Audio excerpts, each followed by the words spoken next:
Hello everyone, this is Tanuja ma'am. Today we will study about new topic nature of light. Light is a form of energy. सबको पता है कि ये light एक energy का source है. It is form of energy. It travels as a stream of tiny particles called photon. Generally light एक tiny particles जैसे travel करता है, इसे जनरली फोटोन ऑफ लाइट बोला है. A photon contain a quantum of light. Photon में quantum of light होता है. Light has a different wavelength having a different colour. Light को जनरली डिफरेंट वेवलेंथ होते हैं with the different colour. One can see electromagnetic radiation with wavelength ranging from 390 nanometre to the 730 nanometre. हम लोग बोल सकते हैं कि इलेक्ट्रोमैग्नेटिक रेडिएशन में हम लोगों को वेवलेंथ दिखती है, उसकी रेंज गिवन है 390 nanometre to the 730 nanometre. This part of the spectrum is called as a visible light. ये स्पेक्ट्रम के पार्ट को हम लोग विजिबल लाइट बोल सकते हैं. It lies between the wavelength of the ultraviolet and the infrared region. ये generally हम लोग बोल सकते हैं कि इसमें वेवलेंथ की रेंज गिवन है. Range generally 390 nanometre to the 730 nanometre है. It lies between the wavelength of ultraviolet and the infrared. अभी यहाँ पे देखिए लाइट की वेवलेंथ एक पर्टिकुलर विजिबल लाइट में हम लोगों को दिखती है. ये डायग्राम में हम लोगों को दिख रहा है 400 nanometre to the 700 nanometre in visible region. यहाँ पे हम लोगों को कलर दिख रहा है और इसमें हम लोग देख सकते हैं कि इसकी जो वेवलेंथ है इसमें हम लोग को वेरिएशन दिखता है. नेचर ऑफ लाइट एक पर्टिकुलर विज़न में पर्टिकुलर वेवलेंथ हम लोग को दिखती है. यही हम लोग नेचर ऑफ लाइट के टॉपिक में स्टडी करेंगे. नेक्स्ट है absorption and action spectrum. All the pigment of the chloroplast absorb the light और the quanta or photon and transfer the absorb energy to the chlorophyll a. ये जो pigment है ये generally chloroplast में जो भी पिगमेंट प्रेजेंट होते हैं वो लाइट को एब्जॉर्ब करते हैं. Absorb the quanta or photon and transfer the observe energy to the chlorophyll a. और किसको ये ट्रांसफ़र करते हैं? It is transfer to the chlorophyll a. The amount of light absorb at which each wavelength can be shown in the form of a graph. हम लोगों को जितने amount में लाइट एब्जॉर्ब किया है हम लोगों को एक ग्राफ के फॉर्म में दिखता है. It shows different curve at the different wavelength. हम लोगों को एक पर्टिकुलर डिफरेंट वेवलेंथ में डिफरेंट कर्व्स हम लोगों को दिख रहे हैं. Such curve show the amount of the light absorb at each wavelength is term as a absorption spectrum. और ये जनरली ये कर्व्स है, ये जनरली लाइट एब्जॉर्ब शो करते हैं एट ईच वेवलेंथ. इसे हम लोगों ने एब्जॉर्प्शन स्पेक्ट्रम बोला है. देखो एब्जॉर्प्शन ऑफ द लाइट, इसमें डिफरेंट पिगमेंट है chlorophyll A, chlorophyll B, carotenoids, और इसकी वेवलेंथ दी है 400, 500, 600, 700. तो ये लाइट ने all the pigment of the chloroplast में जो भी पिगमेंट प्रेजेंट है ये क्वांटा ऑफ लाइट को एब्जॉर्ब करते हैं एंड फोटोन ऑफ लाइट को एब्जॉर्ब करते हैं और transfer the absorb energy to the chlorophyll a. और किसको ये ट्रांसफ़र करते हैं? Chlorophyll a. The amount of light absorb at each wavelength can be shown in the form of a graph. लोग जनरली जितने भी लाइट एब्जॉर्ब की है ये जनरली हम लोग ग्राफ से देखते हैं. It shows the different curve at the different wavelength. Different wavelength में हम लोगों को देखिए कर्व दिख रहा है. क्लोरोफिल ए ने जितना एब्जॉर्ब किया उसका कर्व दिख रहा है. क्लोरोफिल बी ये रेंज गिवन है 400, 500, 600, 700. इस तरीके से the absorption spectrum of the chlorophyll A and B clearly shows that more light energy is absorbed at the blue, violet and the red wavelength of the visible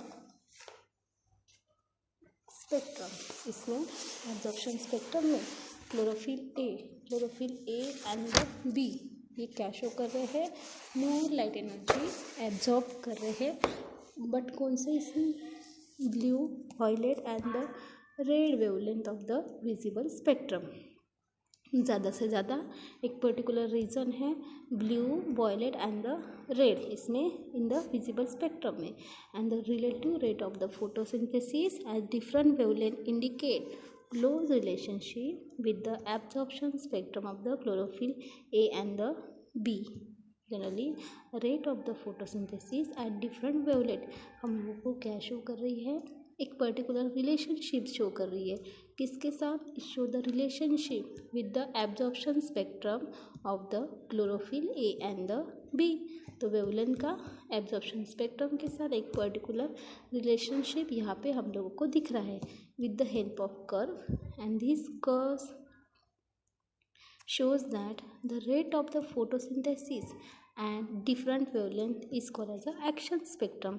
और ये curve हम लोगों को क्या शो कर रहे हैं कि फोटोसिंथेसिस का रेट जो है एट द डिफरेंट वेवलेंथ इसे हम लोगों ने एक्शन स्पेक्ट्रम बोला है। Now action spectrum of the photosynthesis different from the absorption spectrum. ये action spectrum and the absorption spectrum एक दूसरे से डिफरेंट है। There is quite a lot of the photosynthetic activity even in the part of the spectrum where chlorophyll a absorb the little light. Generally हम लोगों को low photosynthetic activity दिख रही है in the part of the spectrum, while chlorophyll a, ये जो chlorophyll a है ये generally little amount of light को एब्जॉर्ब कर रहा है। This infers that the light energy absorb by the other pigment. It means हम लोग बोल सकते हैं एक पर्टिकुलर क्वांटिटी का लाइट फॉल हो रहा है तो इसमें कुछ जनरली डायरेक्टली ऑल जो लाइट है क्लोरोफिल ही एब्जॉर्ब नहीं कर रहा है, तो जनरली अदर पिगमेंट भी इसको एब्जॉर्ब करते हैं। Yellow and orange carotenoids and other form of the chlorophyll के जो अदर फॉर्म है जिससे हम लोग देखते हैं कि carotenoids generally yellow, orange and the other form ये जनरली क्या करते हैं, सबसे पहले लाइट को एब्जॉर्ब करते हैं एंड जनरली इसे क्लोरोफिल ए को ट्रांसपोर्ट करते हैं। तो यहाँ पे आप लोगों को लाइट एब्जॉर्ब वर्सेस यहाँ पे wavelength of light in nanometre given है, तो 400, 500, 600 एंड द 700। और ये ग्राफ में हम लोगों को absorption spectrum and rate of photosynthesis दिख रहा है। तो इसमें वेवलेंथ ऑफ लाइट नैनोमीटर में हम लोग डिनोट करते हैं। तो ये जो एब्जॉर्प्शन एंड एक्शन स्पेक्ट्रम ये पॉइंट है इसमें हम लोगों को इतना ही बताया गया है कि ऑल द पिगमेंट जो है क्लोरोप्लास्ट के ये क्वांटा ऑफ फोटॉन एब्जॉर्ब करते हैं एंड इसको ट्रांसफ़र करते हैं to the chlorophyll A, and जो अमाउंट ऑफ लाइट एब्जॉर्ब हुआ है एट द वेवलेंथ जनरली हम लोग वो ग्राफ के फॉर्म में हम लोगों को दिखता है। और इसमें हम लोग को डिफरेंट कर्व्स दिख रहे हैं at the different wavelength, and ये कर्व्स जनरली हम लोग को amount of light absorb at each wavelength, इसे ही हम लोगों ने एब्जॉर्प्शन स्पेक्ट्रम बोला है।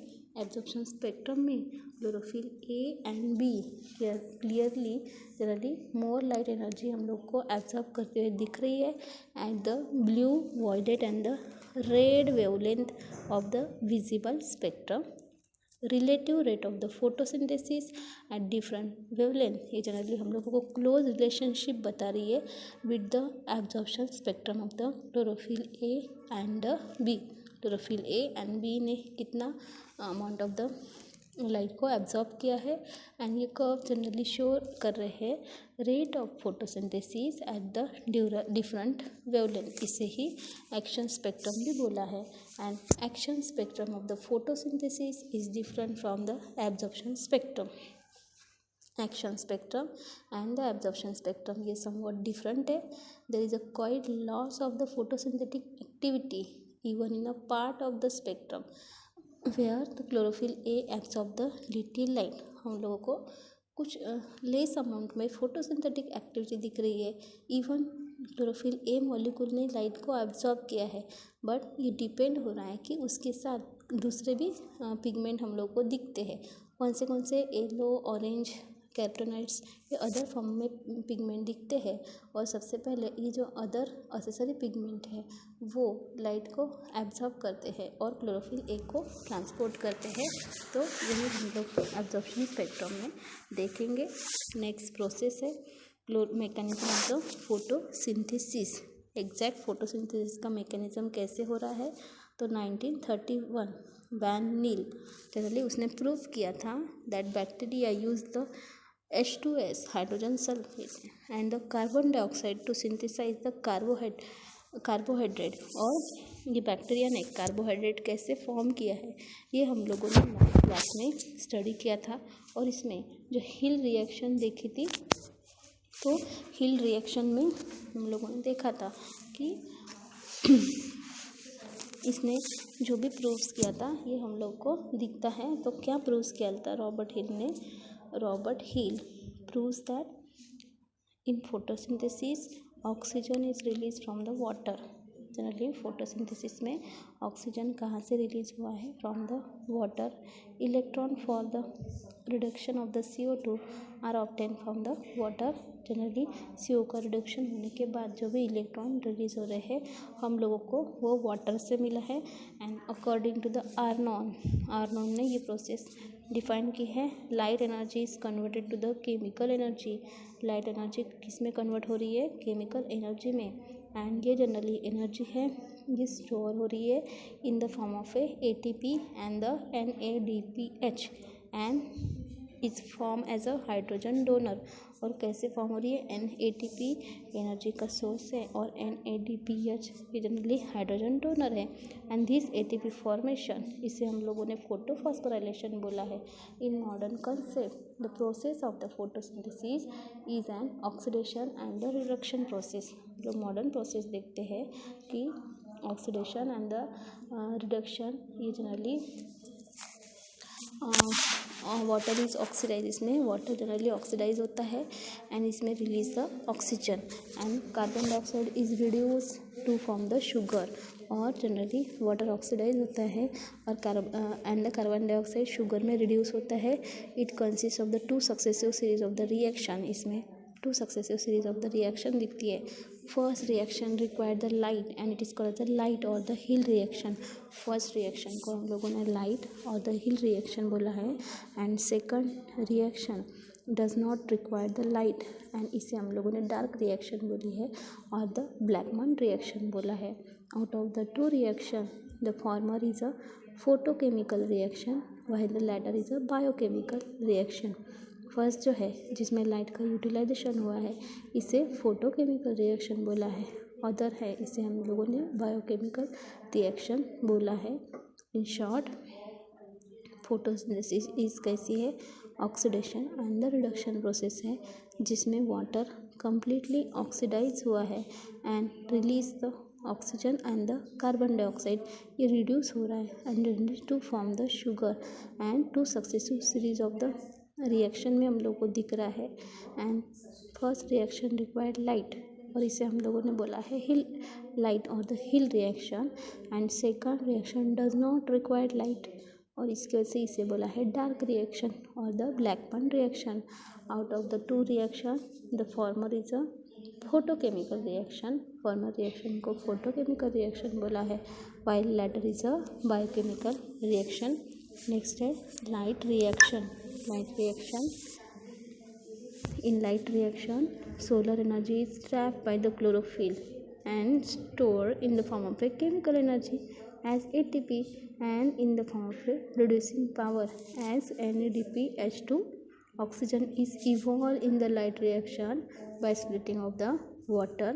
लाइट रिएक्शन में सोलर एनर्जी ट्रैप्ड हो रही है by the chlorophyll molecule and generally store हो रही है in the chemical energy as the ATP adenosine triphosphate and किसके फॉर्म में? रिड्यूसिंग पावर कौन सा है? NADPH2 and oxygen is evolve in the light reaction. जो भी ऑक्सीजन इवॉल्व हो रहा है वो जनरली कैसे फॉर्म हो रहा है, by the splitting of the water. When a photon is absorbed by the chlorophyll molecule, the electron is boosted to the higher energy level. Generally जब फोटॉन क्लोरोफिल मॉलिक्यूल एब्जॉर्ब करता है तो ये जो इलेक्ट्रॉन है ये हायर एनर्जी लेवल तक जाता है. To boost an electron photon must have the certain minimum quantity of the energy. इसके लिए फोटोन को एक पर्टिकुलर एनर्जी की रिक्वायरमेंट होती है. इसे बोला जाता है quantum energy. A molecule that has absorb a photon is an energy rich excited state. जो मॉलिक्यूल फोटोन एब्जॉर्ब करता है वो एनर्जी रिच एक्साइटेड स्टेट में चला जाता है. When the light source is return off, जब लाइट सोर्स रिटर्न जाता है, higher energy electron return rapidly to their normal form. जब लाइट सो टर्न ऑफ हो जाता है, लाइट एनर्जी रिटर्न नॉर्मल इसमें चला जाता है. And the excited molecule revert to its original stable condition. और एक्साइटेड मॉलिक्यूल अपने ओरिजिनल स्टेबल कंडीशन में चला जाता है. इसे हम लोग बोलेंगे ग्राउंड स्टेट. इसमें लाइट रिएक्शन में सोलर एनर्जी क्लोरोफिल ट्रैप करता है और इसे केमिकल एनर्जी में स्टोर करता है in the form of ATP and in the form and एक रिड्यूसिंग पावर जो है NADPH2. And oxygen is evolve in the light reaction. जो भी ऑक्सीजन इवॉल्व होता है by the splitting of water molecule का ब्रेक डाउन होने के बाद जो भी ऑक्सीजन रिवॉल्व होता है तो वाटर से इवॉल्व होता है. When the photon is absorb by the chlorophyll molecule, जब क्लोरोफिल मॉलिक्यूल फोटोन को एब्जॉर्ब करता है, electron is boosted to the higher energy level. Electron higher energy level तक चला जाता है. To boost an electron photon must have the minimum quantity of the energy. Photon को एक particular minimum quantity of the energy की ज़रूरत पड़ती है, उसे हम लोग क्वांटम एनर्जी बोलते हैं. A molecule that has absorb a photon, जो मॉलिक्यूल फोटोन को एब्जॉर्ब करता है ये एनर्जी रिच एक्साइटेड स्टेट में चला जाता है. When the light source is turn off, जब लाइट सोर्स टर्न ऑफ हो जाता है, हाई एनर्जी इलेक्ट्रॉन जनरली अपने rapid normal low energy orbital में चला जाता है. And excited orbital molecule revert to its original stable condition. और इसे हम लोग क्या बोलते हैं, ग्राउंड स्टेट. तो यहाँ पे हम लोग ये टॉपिक स्टॉप करते हैं. नाउ नेक्स्ट टॉपिक जो है रिएक्शन सेंटर, वो हम लोग नेक्स्ट क्लास में स्टडी करेंगे. Thank you everyone.